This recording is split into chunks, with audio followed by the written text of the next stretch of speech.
नमस्कार दोस्तों, मैं उमेश चौधरी, व्याख्याता, राजकीय उच्च माध्यमिक विद्यालय कठूमर। एक बार पुनः आप लोगों के सामने उपस्थित हूँ एक नई कविता को लेकर, जो कक्षा 12 के लिए है। इस कविता को हम 3 हिस्सों में लेकर के चलेंगे। सबसे पहले मैं इसकी लाइन टू लाइन रेसिटेशन करूँगा, फिर इसका हिंदी एक्सप्लेनेशन साथ में चलता जाएगा, और लास्ट में जब मैं इसकी समरी करूँगा तो फिर वो इंग्लिश में होगी, जिससे कि हिंदी में समझने के बाद स्टूडेंट्स को ये अच्छे तरीके से इंग्लिश में भी समझ में आ सके, और हम एक पॉइंट टू पॉइंट इसका क्लियर करेंगे, पूरा एनालिसिस, पूरा इसका विश्लेषण करेंगे। और मैं उम्मीद करता हूँ आपको ये कविता ज़रूर से समझ में आएगी। एक बार इसका रेसिटेशन कर लेते हैं हम।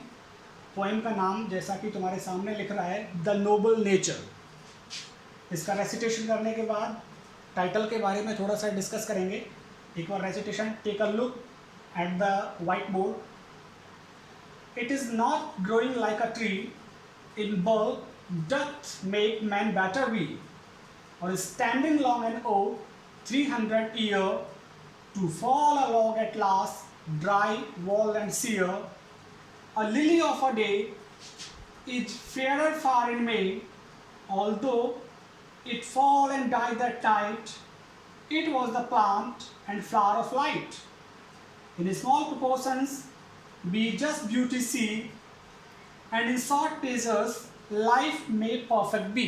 So this is the recitation. As I told you earlier, recitation is a very urgent part or very integral part of a poem, जो कि प्रोज और पोइट्री में डिफरेंस क्रिएट करता है। एक बार देख लेते हैं हम इसको। द नोबल नेचर, जैसा कि टाइटल शो कर रहा है, अच्छा स्वभाव, अच्छी प्रकृति।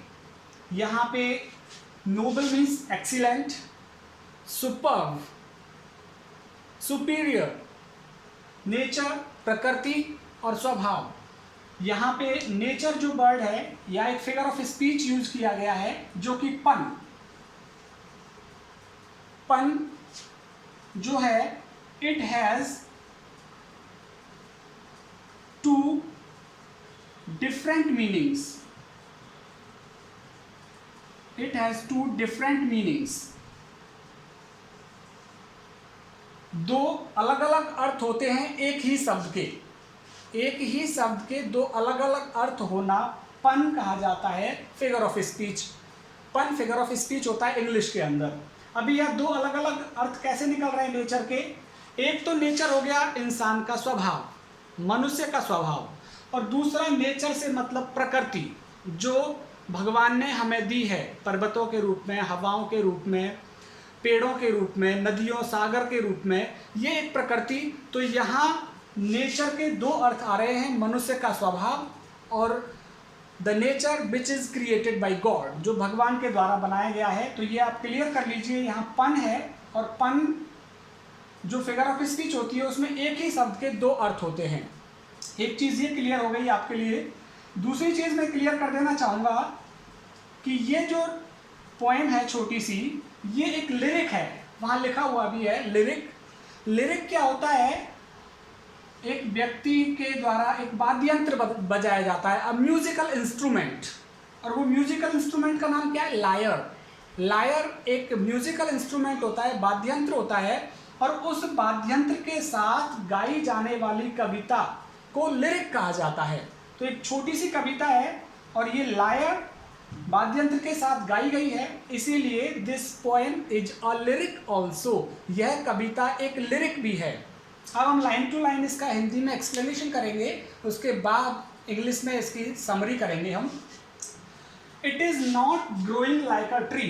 इट यहाँ पे कह रहा है नोबल होना, श्रेष्ठ होना, अच्छा होना, गुणवान होना। गुणवान होना, अच्छा होना, श्रेष्ठ होना। इज नॉट ग्रोइंग, ये बढ़ता नहीं है। अच्छा होना कोई बढ़ता नहीं है। लाइक, यहाँ उपमा अलंकार का प्रयोग किया गया है, सिमिली। सिमिली होता है उपमा, और उपमा में क्या होता है? Two different objects are compared in a sentence. एक ही वाक्य में दो अलग अलग चीजों की तुलना होती है, वहां उपमा अलंकार होता है। अब देखिए यहाँ पे सिमिली कैसे आया है, जब भी कभी सेंटेंस में लाइक और एज ये दो आएंगे और जब तुलना हो रही होगी किसी चीज से, तो कहने का मतलब वहां पे कौन सा फिगर ऑफ स्पीच है हमारा, सिमिली। तो जब भी कभी लाइक और एज मिले और तुलना हो रही हो तो वहां पे आप सिमिली उस पर टिक कर सकते हैं कि सिमिली का यूज किया गया इस सेंटेंस के अंदर। तो it is not growing like a tree, महान होना, अच्छा होना एक पेड़ के बढ़ने के जैसा नहीं है। तो दो चीजों की तुलना हो गई ना, अच्छा होना और पेड़ का बढ़ना, ये दोनों एक जैसी चीजें नहीं हैं। तो यहां सिमिली का यूज किया गया है कि अच्छा होना एक पेड़ के बढ़ने के जैसा नहीं है। जैसे कि पेड़ बढ़ता हुआ जाता है और आप ये कहें कि ये तो बहुत अच्छा है, ऐसे ही इंसान का बड़े होते जाना ये इस बात की निशानी नहीं है कि वो इंसान अच्छा है, उसके अंदर गुण हैं, उसका स्वभाव श्रेष्ठ है। इन बल्क, मोटा होना, तगड़ा होना, आकार में बड़ा होना, साइज में बड़ा होना। डथ, डथ का मतलब यहाँ डज से है। पहले कभी डज का यूज नहीं करते थे और क्या करते थे, डज की जगह पे डथ का यूज किया करते थे, और वही डथ का यूज यहाँ पे किया गया है। तो ये डथ क्या चीज है एक्चुअल में, डज। तो in bulk doth make man better be, कि मनुष्य को बेटर नहीं बना सकता, मनुष्य को अच्छा नहीं बना सकता। बल्कि होना, भारी होना, तगड़ा होना, पेड़ के जैसा, तुलना आ गई, जैसा, पेड़ के जैसा भारी होना, तगड़ा होना, बड़ा होना आकार में एक मनुष्य को महान बना नहीं सकता। यदि एक मनुष्य टॉल है, एक मनुष्य फैट है, तो हम ये नहीं कह सकते कि इस मनुष्य के अंदर सारे गुण हैं, यही मनुष्य दुनिया में सबसे अच्छा है। तो यहाँ तुलना हुई है दो लाइनों में। और स्टैंडिंग लॉन्ग एंड ओक, और ना तो व्यक्ति की लंबी साइज और ना ही मोटी साइज अच्छा बना सकती है, ग्रेट बना सकती है, सुपीरियर बना सकती है, एक्सीलेंट बना सकती है। और स्टैंडिंग या फिर खड़ा रहे कोई, लॉन्ग एंड ओक, लंबे दिनों तक खड़ा रहे ओक के पेड़ जैसे। जिस तरह से ओक का पेड़ काफी लंबे समय तक खड़ा रहता है, और ओक के पेड़ की जीवन अवधि क्या है, 300 ईयर, 300 साल खड़ा रहता है ओक का पेड़, 300 साल की लंबी अवधि है। तो कहने का वो ये कहना चाहता है कि मोटा होना, तगड़ा होना महान नहीं बना सकता, या और स्टैंडिंग लॉन्ग इन ओक, या ओक के जैसे खड़े रहना, लंबी अवधि तक जीवित रहना, 300 साल तक जीवित रहना भी मनुष्य को महान नहीं बना सकता। टू फॉल अ लॉग, और अंत में क्या होता है, ये ओक का पेड़ फॉल, गिर जाता है। अ लॉग एट लास्ट, अंत में लकड़ी के एक बड़े टुकड़े की भांति, log, a piece of wood, लकड़ी का टुकड़ा, लकड़ी के टुकड़े की तरह से गिर जाता है। किस तरह से, ड्राई, सूख कर। वॉल्ड मीन्स विदाउट लीव्स, बिना पत्तियों के, एंड सियर, और मुरझा करके, विदर्ड, तो मुरझा करके, बिना पत्तियों के, सूख करके ये 300 साल खड़ा रह करके गिर जाता है। मीनिंगलेस लाइफ है, व्यर्थ जीवन है 300 साल का। यदि किसी को वो अपनी ओर आकर्षित नहीं कर पाया, तो कहने का मतलब 300 वर्ष जीना भी निरर्थक है। इट इज ऑल्सो मीनिंगलेस, कि ओक के समान 300 साल जीवित रहना और अंत में बिना कुछ किए, बिना किसी को सुंदर लगे, बिना किसी को श्रेष्ठ लगे मर जाना, खत्म हो जाना, ये भी कोई अच्छी बात नहीं है। तो कवि ने यहाँ एक उदाहरण लिया है प्रकृति से, ओक के पेड़ का उदाहरण, एग्जाम्पल सेट किया है, सिंबल सेट किया है। एक तरफ ओक का पेड़ रखा है उसने, और फिर लिली ऑफ अ डे, दूसरी तरफ उसने लिली को लिया है। लिली इज अ फ्लावर, एक फूल है नीले कलर का, थोड़ा सा व्हाइट और ब्लू का मिक्सचर है ये। अ लिली ऑफ अ डे, एक दिन का जीवन है इस लिली का। लिली के फूल का जीवन कितना है, ओनली अ डे, एक दिन का जीवन। इज फेयरर फार इन मे, ये फेयरर है, ब्यूटीफुल है, शानदार है। फेयरर कंपैरेटिव डिग्री का यूज किया गया है। Lily is better than an oak, oak की तुलना में यहाँ पे लिली है वो फेयरर है, वो ज़्यादा सुंदर है। फार इन मई के महीने में ये ब्लूम होता है, मई के महीने में खिलता है और एक दिन का इसका जीवन है। ये कहीं ज़्यादा सुंदर है, ये कहीं ज़्यादा अच्छा है, बजाय एक 300 साल जो ओक का पेड़ खड़ा रहता है और कुछ भी उसका जीवन मीनिंगफुल नहीं है। तो कवि ने यहाँ ओक और लिली दो उदाहरण प्रकृति से लिए हैं। इन दो उदाहरणों में कवि ने इनकी लाइफ को एक दूसरे के कंट्रास्ट में रखा है कि एक की लाइफ मीनिंगफुल है, एक की लाइफ मीनिंगलेस है, एक की लाइफ लंबी है, एक की लाइफ छोटी है। छोटी और मीनिंगफुल लाइफ कहीं ज़्यादा अच्छी है एक लंबी और मीनिंगलेस लाइफ के। Although it fall and die, ये लिली का फूल फॉल गिर जाता है, खत्म हो जाता है, दैट नाइट उसी रात को, जिस रात ये जन्म लेता है उसी रात को ये फूल गिर जाता है, मुरझा जाता है।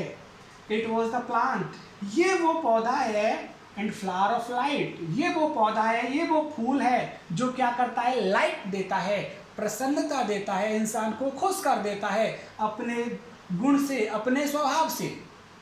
तो जो एक छोटी सी अवधि का जीवन किसी दूसरे को प्रसन्नता दे दे, दूसरे को खुशी दे दे, तो वो जीवन ज़्यादा अच्छा है बजाय एक ऐसे जीवन के जिससे किसी को प्रसन्नता ना मिले। इन स्मॉल प्रपोर्शंस, छोटी छोटी प्रपोर्शंस, छोटी छोटी साइज में भी, छोटे छोटे आकार में भी, वी यहाँ पे ह्यूमन बीइंग के लिए आ रहा है, मनुष्य, कि मनुष्य छोटे छोटे आकार में भी ब्यूटी सी, छोटे छोटे आकार में भी सुंदरता को खोज लेता है, गुणों को देख लेता है। एंड इन शॉर्ट मेजर्स, और छोटे से टाइम में भी, छोटी सी अवधि में भी, लाइफ में परफेक्ट भी, जीवन को पूर्ण बनाया जा सकता है, अच्छा बनाया जा सकता है। तो यहाँ पे जो कवि ने दो उदाहरण दिए हैं, ओक एक तरफ रखा है, एक तरफ लिली रखा है। ओक का पेड़ 300 साल जीवित रहता है, मीनिंगलेस लाइफ है इसका, गिर जाता है, मुरझा जाता है। और लिली का फूल केवल और केवल एक दिन, मई के महीने में एक दिन खिलता है ये, और उसी रात मुरझा जाता है। लेकिन ये लोगों को लाइट दे देता है, लोगों को प्रसन्नता देता है, लोगों के मन को, लोगों की आत्मा को ये खुशी प्रदान करता है। तो कवि ने लास्ट में कहा है कि छोटी छोटी चीज़ों में भी हम सुंदरता को, श्रेष्ठता को देख सकते हैं। ये कोई ज़रूरी नहीं है कि लंबी अवधि तक कोई जीवन जिए और मोटा होता जाए, उसी का लाइफ मीनिंगफुल है। जैसे कि मैं एक उदाहरण देता हूँ, भगत सिंह, चंद्रशेखर, राजगुरु कम समय जिए, ये 25-30 साल की अवधि थी इनके जीवन की, लेकिन इन्होंने इतना अच्छा काम किया कि आज भी हम उनको याद रखते हैं। और हमारे इंडिया के अंदर जो लोग 100 साल तक जी रहे हैं, बहुत से लोग होंगे 100 साल तक, 90 साल तक जीने वाले, लेकिन उनको हम याद नहीं रखते हैं। अब मैं इसका इंग्लिश एक्सप्लेनेशन दे देता हूँ जिससे कि हिंदी के साथ साथ इंग्लिश में भी ये समझ में आ जाए।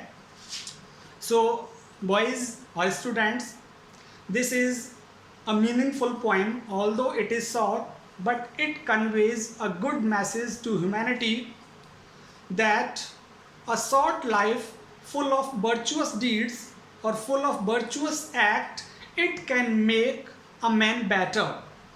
Poet has proved this. He has given us an example of lily flower of lily. It blooms in a day and falls in the same night. Means to say, the lifespan of lily flower is of a day, but it gives happiness. Its sight is better to the eyes of a man.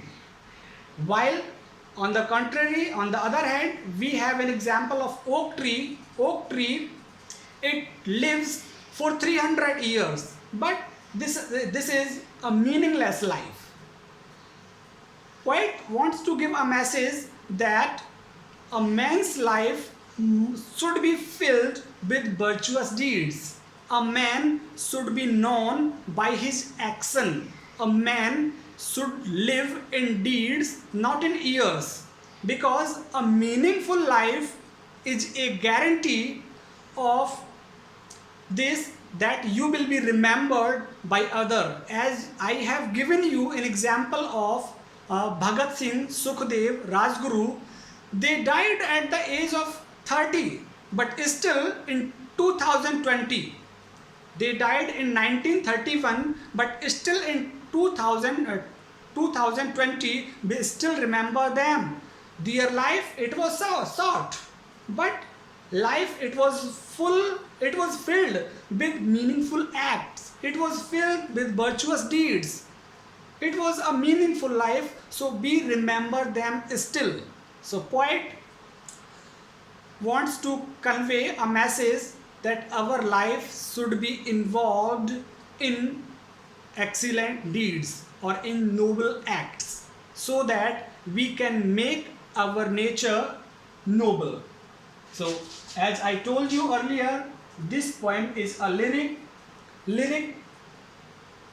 This word lyric, it is derivated from an instrument, from a musical instrument, that is lyre.